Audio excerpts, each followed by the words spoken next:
ఒక్కసారి కొమ్మూరి గోల్డ్ కి కాల్ చేయండి. తాకట్లో ఉన్న మీ బంగారాన్ని విడిపించి మార్కెట్ ప్రైస్ కి వాళ్ళు కొనుక్కుని మిగతా డబ్బులు మీకు ఇచ్చేస్తారు. బ్రేకింగ్ న్యూస్ చూస్తున్నాం. పశ్చిమాసియా యుద్ధం ప్రపంచ ఇంధన భద్రతను నానాటికి పెను ప్రమాదంలో నెడుతుంది.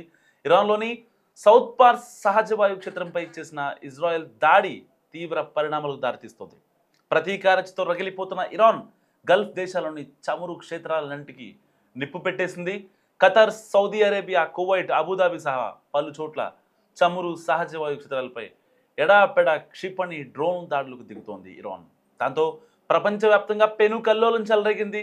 ప్రపంచంలోకెల్లా అతిపెద్ద ఎల్ఎన్జీ క్షేత్రమైన ఖతర్లోని రాస్ లఫాన్ ఇరాన్ దాడుల్లో భారీగా దెబ్బతింది. ఇక్కడి ఉత్పత్తి కేంద్రాల్లో 15% మేరకు బుగ్గిపాలైనట్లు ఖతార్ ఇప్పటికే ప్రకటించింది. సో ఇది అంచనాలకు అందనంతటి భారీ నష్టం. ఒకవేళ దీని నుంచి కోలుకునేందుకు కనీసం 3 నుంచి 5 ఏళ్ల సమయం పడుతుంది. అండ్ దీన్ని కనుక పునర్నిర్మాణం చేయాలంటే $26 బిలియన్ ఖర్చు. $26 బిలియన్ అంటే మన ఇండియన్ కరెన్సీలో 2.4 లక్షల కోట్ల నిధులు అవసరం. సో ఇప్పటికే ఖతార్ ఎనర్జీ CEO సాద్ అల్ ఖబీ చెప్తున్నారు, భారత్కి ఇండైరెక్ట్గా మరో 5 ఏళ్ల పాటు ఎల్పిజి, ఎల్ఎన్జికి మేము ఏదైతే గ్యాస్ పంపిస్తున్నామో అది కుదరదు అని.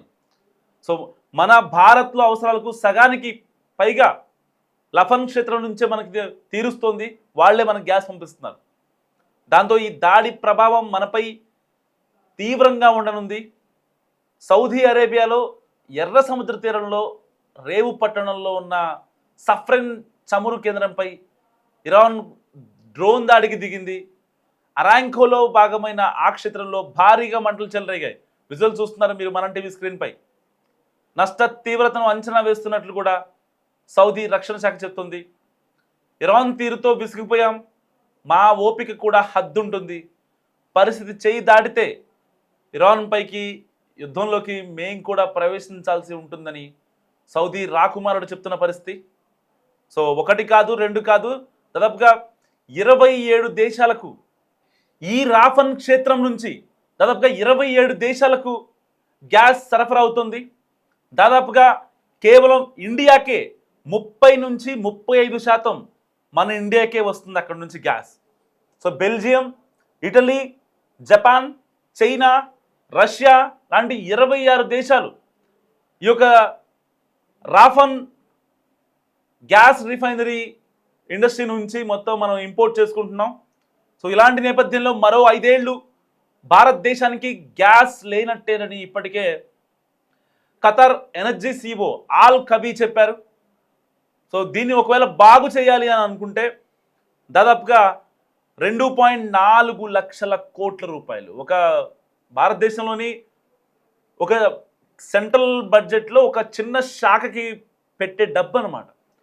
సో అన్ని కోట్లు పెట్టి, అన్ని లక్షల కోట్లు పెట్టి దాన్ని చేయాలన్నా, ఇన్స్టెంట్గా చేయాలన్నా సో అయ్యే పని కదా. ఇప్పుడు యుద్ధం చాలా తీవ్ర పరిణామంలో ఉంది.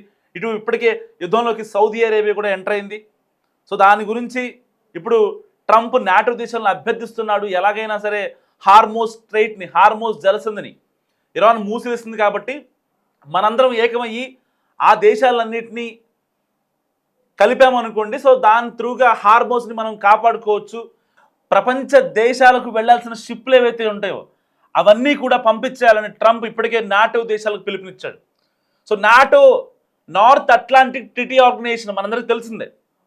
సో నాటోని గనక ట్రంప్ సెన్సిటివ్గా గెలకాలి అంటే వాళ్ళు ఆ దేశాలు మొత్తం ఇప్పుడు హార్మోజ్ కోసం ఫైట్ చేసే పనులు లేవు. జస్ట్ బికాజ్ ఆఫ్ ట్రంప్ ఇక్కడ ఒత్తిడి తెస్తున్నాడు. ఏమని? ఇరాన్ దగ్గర ఉన్న హార్మోజ్ జలసంధిని మనం గనక లాక్కుంటే, సో ఇరాన్కి మనం బలం చూపించినట్లయితే ఎలాంటి ఇబ్బంది ఉండదు. సో ప్రపంచ ఆర్థిక వ్యవస్థ మన దగ్గర ఉంటుందని చెప్పి ట్రంప్ నాటో దేశాలన్నిటికీ పిలుపునిస్తున్నాడు. కానీ ఆ నాటో యొక్క డూస్ అండ్ డోంట్స్ ప్రకారం ఆ ఉల్లంఘన అనేది మాకు సంబంధం లేదు, అసలు ఆ యుద్ధానికి మాకు సంబంధం లేదు. ఈవెన్ నాటోలో ఉన్న మనం కూడా, భారతదేశం కూడా టచ్ మీ నాట్ లాగే ఉన్నాం. అయినా సరే మన మీద ఇప్పుడు భారీ ఇంపాక్ట్ పడబోతుంది. మనం అసలు యుద్ధంలో పాల్గొనలేదు, ఎవరికి సపోర్ట్ చేయలేదు. యుద్ధం ఆగిపోవాలని కోరుకున్నాం. కానీ ఇప్పుడు మనలాంటి దేశాలు ఎన్నో ఇబ్బంది పడుతున్నాయి జస్ట్ బికాస్ ఆఫ్ ట్రంప్. ఒక రకంగా అగ్రరాజ్య పరువు గంగలో కలిసిపోయిందా అనే సమాధానాలు కూడా వినిపిస్తున్నాయి. ట్రంప్ తన విచ్చలవిడితనంతో ప్రపంచ ఆర్థిక వ్యవస్థను కొల్లగొడుతున్నాడన్న విమర్శలు కూడా ఈవెన్ నాటోలో ఇలాంటి ఆర్గనైజేషన్లో వరల్డ్ వైడ్ ఆర్గనైజేషన్స్లో వినిపిస్తున్న పరిస్థితి. ఎందుకంటే హార్మోజ్ జలసంధిని మూసేసింది ఇరాన్. సో మొన్నటి వరకు మన షిప్లు ఏవైతే ఉంటాయో వాటి వరకు అనుమతి ఇచ్చింది. సో అవి వస్తున్నాయి. కానీ ఇప్పుడు ఈ గ్యాస్ క్షేత్రాలపై ఇరాన్ ఖతర్లో ఉన్న గ్యాస్ క్షేత్రాలపై దాడి చేయడంతో ఇప్పుడు మనం ఎవరిని అడగాలో అర్థం కానటువంటి పరిస్థితి గ్యాస్ని. సో దీనికి సంబంధించి ప్రధానికి ఇటు భారత విదేశాంగ ప్రతినిధులకి నిద్ర లేనటువంటి సిచ్యువేషన్ ఒక రకంగా.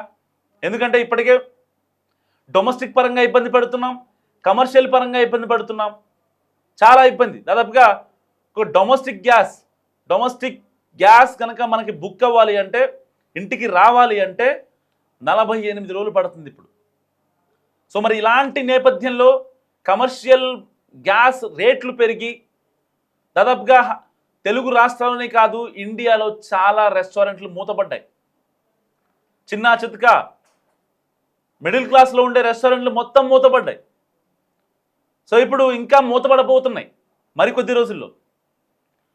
ఇలాంటి టైంలోనే ఇరాన్ మళ్ళీ ఖతార్లోని రాస్ ఫలాన్ అనే ఒక గ్యాస్ క్షేత్రంపై, సహజ వాయువు క్షేత్రంపై, అక్కడి నుంచి మనం 30 నుంచి 35% వరకు గ్యాస్ని మనం ఇంపోర్ట్ చేసుకుంటూ ఉంటాం అక్కడి నుంచి. అలాంటి గ్యాస్ రిఫైనరీపై ఇప్పుడు ఇరాన్ కోలుకోలేని దెబ్బతీస్తుంది. దాన్ని కనుక తిరిగి ఇచ్చేయాలి అంటే 2.4 లక్షల కోట్ల అవసరం. సో ఇప్పుడు భారతదేశం ఒక రకంగా క్లిష్ట పరిస్థితుల్లో ఉందని చెప్పడంలో ఏమాత్రం సందేహం లేదు. మరో 5 ఏళ్ళు పడుద్ది. 5 ఏళ్ళు పట్టిద్ది మనకి గ్యాస్ రావడానికి. సో ఇప్పటికే సౌదీ అరేబియా విదేశాంగ మంత్రి ఫైసల్ బిన్ ఫర్హాన్ తీవ్ర హెచ్చరికలు జారీ చేశారు. తిరుగులేని ఆయుధ సామర్థ్యం, యుద్ధ సన్నద్ధత సౌదీ, దాని భాగస్వామ్య దేశాల సొంతం. అవసరమైతే వాటిని ఇరాన్పై ప్రయోగించేందుకు ఏమాత్రం వెనకాడబోమంటూ గుర్తు చేశారు ఆయన. సో ఇట్టి పరిస్థితుల్లో ఇప్పుడు సౌదీ అరేబియా కూడా యుద్ధంలో దిగడానికి రెడీగా ఉంది. సో గుర్తుంచుకుంటే మంచిది, లేదంటే మేము ఎలా బుద్ధి చెప్పాలో అలా బుద్ధి చెప్తామంటూ ఆయన కూడా హితవు పలికారు ఇరాన్కి. సో ఇరాన్ డ్రోన్లు కువైట్లో కూడా ఆల్ అహ్మదీ, మైనా అబ్దుల్లా చమురు క్షేత్రాలకు, యుఏఈ అబుదాబిలోను పలు సహజ వాయువు కేంద్రాలకు నష్టం కలిగించాయి. తమ ఇంధన వ్యవస్థలపై దాడులకు దిగి ఇజ్రాయెల్ దిద్దుకోలేనంత పెద్ద తప్పు చేస్తుందని ఇరాన్ అధికారులు చెప్తున్న పరిస్థితి. నిజానికి పొరుగు దేశాల ఇంధన క్షేత్రాలపై దాడులు చేసే యోచనే మాకు లేదు, కానీ మా ఇంధన వ్యవస్థలపై ఇజ్రాయెల్ అమెరికా దాడులతో యుద్ధం మరో స్థాయికి చేరింది. అందుకే గల్ఫ్ దేశాల ఇంధన వ్యవస్థలపై మేము కూడా దాడులు దిగామని ఇరాన్ చెప్తుంది. సో మా ఇంధన వ్యవస్థలపై మరోసారి దాడులు జరిగితే గల్ఫ్ దేశాల్లో ఉన్నటువంటి రిమైనింగ్ ఆయిల్ రిఫైనరీస్ అన్నిటినీ నాశనం చేసి తీరతాం, సర్వనాశనం చేసి తీరతాం అంటూ హెచ్చరించింది ఇరాన్. సో రస్లఫాన్ గ్యాస్ రిఫైనరీపై దాడుల పట్ల అమెరికా అధ్యక్షుడు డొనాల్డ్ ట్రంప్ తీవ్ర స్థాయిలో మండిపడ్డారు. దానిపై మళ్ళీ దాడికి దిగితే కనీవిని ఎరుగని స్థాయి దాడులతో సౌత్ పార్స్ సహజ వాయు క్షేత్రాన్ని పూర్తిగా బుగ్గిపాలు చేస్తామని ఇరాన్ను తీవ్రంగా హెచ్చరించారు ట్రంప్. సౌత్ పార్స్పై ఇజ్రాయెల్ మళ్ళీ దాడులు చేయబోదని అధ్యక్షుడు హామీ ఇచ్చారు. సో గల్ఫ్ దేశాలపై ఇరాన్ దాడులను ఖండిస్తూ 12 అరబ్ ఇస్లామిక్ దేశాలు ఒక ప్రకటన రిలీజ్ చేశాయి. దాడులను ఇరాన్ తక్షణం మానుకోవాలి, లేదంటే సెల్ఫ్ ప్రొడక్షన్ చేసుకునే హక్కు గల్ఫ్ దేశాలకు ఉంటుంది అని హెచ్చరించాయి చాలా సున్నితంగా. నౌకలు, ఇంధన వ్యవస్థలపై ఇరాన్ దాడులను జపాన్తో పాటు పలు యూరప్ దేశాలు కూడా తీవ్రంగా ఖండించాయి. రస్లఫాన్పై దాడికి నిరసనగా ఇరాన్ దౌత్య కార్యాలయంలోని అధికారులంతా 24 గంటల్లోపు దేశం వీడాలని ఖతర్ ఆదేశించింది. తాజా పరిణామాల్లో చమురు ధరలు మరింతగా బగ్గుమంటున్నాయి. గురువారం బ్యారెల్ ధర $119 దాకా ఎగబాకింది. ఇరాన్ జలాంతర్గాములు ఖతమైపోయాయి. ఇరాన్ జలాంతర్గాములన్నింటినీ ధ్వంసం చేసినట్టు అమెరికా ప్రకటించింది.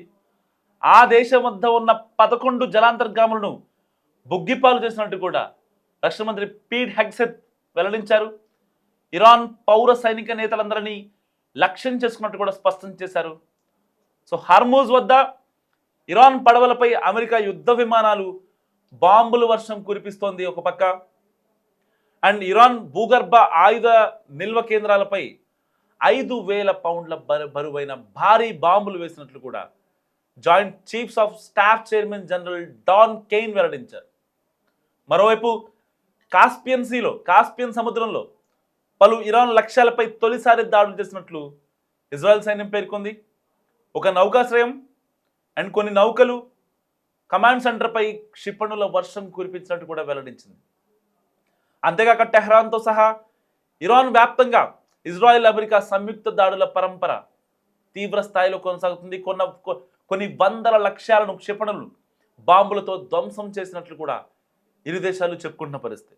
సో ఏది ఏమైనప్పటికీ ఇక్కడ రస్ లఫాన్ అనే గ్యాస్ రిఫైనరీ క్షేత్రంపై ఇరాన్ చేసిన డ్రోన్ క్షిపణుల దాడులతో దాదాపుగా ఆర్థిక వ్యవస్థలు చిన్నాభిన్నం అయ్యే పరిస్థితి.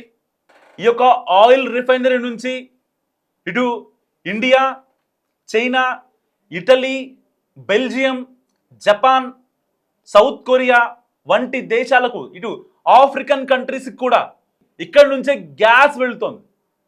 సో మరి అలాంటి రస్ లఫాన్ గ్యాస్ రిఫైనరీ ఇండస్ట్రీపై ఇరాన్ కావాలని దెబ్బకొట్టింది. 1 కాదు 2 కాదు, దాదాపుగా 10 డ్రోన్లను పంపించి ఒక్కసారిగా అగ్నికిలలు ఎలా ఎగిసిపడుతున్నాయో మనం లైవ్లో చూస్తున్నాం, మనం టీవీ స్క్రీన్ పై చూస్తున్నాం. సో ఇది కావాలనే చేసిన కుట్రగా అభివర్ణిస్తోంది యుఎస్.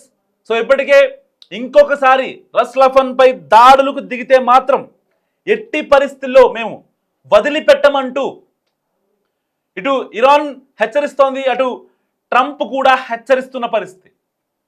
సో ఎలాగైనా సరే ఇక్కడ ఇరాన్ టార్గెట్గా కొన్ని కంట్రీస్ని, ప్రపంచవ్యాప్తంగా కొన్ని కంట్రీస్ని యొక్క ఆర్థిక వ్యవస్థల్ని కనుక దిగజార్చితే అప్పుడు ఈ యొక్క ఎఫెక్టెడ్ కంట్రీస్ లైక్ చైనా కావచ్చు, జపాన్ కావచ్చు, సౌత్ కొరియా కావచ్చు, అండ్ ఇండియా కావచ్చు, రష్యా కావచ్చు, ఇలాంటి దేశాలు మొత్తం ఇప్పుడు ఇరాన్కి సపోర్ట్ రావాలి అనేది ఇండైరెక్ట్గా గేమ్ ఆడుతుంది ఇరాన్. ఇలాంటి నేపథ్యంలో హార్మూజ్ స్ట్రైట్ దగ్గర నుంచి మన చమురు షిప్స్ని కొన్నిటిని రిలీజ్ చేసింది. సో కొంత ఊరట ఇచ్చినప్పటికీ ఇండైరెక్ట్గా ఇలాంటి గ్యాస్ రిఫైనరీ ఇండస్ట్రీలపై దాడులు చేస్తూ కొన్ని లక్షల కోట్ల రూపాయల ఆర్థిక వ్యవస్థ ఒక్క క్షిపణులతో అల్లాడిపోతుంది వ్యవస్థ.